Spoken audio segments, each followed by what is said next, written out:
তোরা ওখানে গিয়ে থাকবি? আব্বা, কারণটা তো বলবেন। দাদাজান কেন বারণ করতেন? হ্যাঁ, উনি কোনোদিন পরিষ্কার করে কিছু বলেননি, শুধু বলতেন রাতে ওখানে থাকা যাবে না।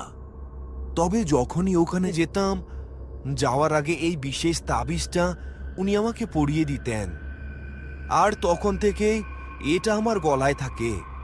শোন বাবা, তোদের দুজনকে আমি একা ওই অভিশপ্ত বাড়িতে ছাড়তে পারবো না। আমিও তোদের সঙ্গে যাব।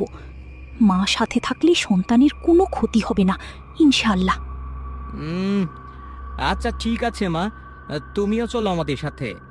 তবে একটা শর্ত সবু, এই তাবিজটা তুই সবসময় গলায় পরে থাকবি। যতদিন ওখানে থাকবি এক মুহূর্তের জন্য এটা খুলবি না।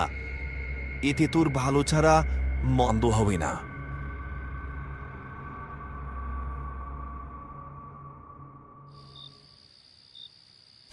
পরিকল্পনা অনুযায়ী আমরা তিনজন রওনা হলাম। রোববার বিকেলে যখন শীতলপুর স্টেশনে পৌঁছালাম, তখন সন্ধ্যা ঘনিয়ে এসেছে। আকাশ চিরে মাঝে মাঝে বিদ্যুৎ চমকাচ্ছে। কিরে সবু, এখন কোন দিকে যেতে হবে, চিনতে পারবি তো? আব্বা বলেছিল স্টেশন থেকে পশ্চিম দিকে গেলেই কিছু একটা পাওয়া যাবে। ওই দেখ, একটা ভ্যান দাঁড়িয়ে আছে। ও চাচা, শীতলপুর জমিদার বাড়ি যাবেন? আহ, এত রাতে জমিদার বাড়িতে কি কাজ আপনাদের? ওটা আমাদের দাদাজানের বাড়ি। আমরা ঢাকা থেকে এসেছি বেড়াতে। ও আচ্ছা, তাহলে উঠে বসুন। ভাড়া কিন্তু 50 টাকা লাগবে।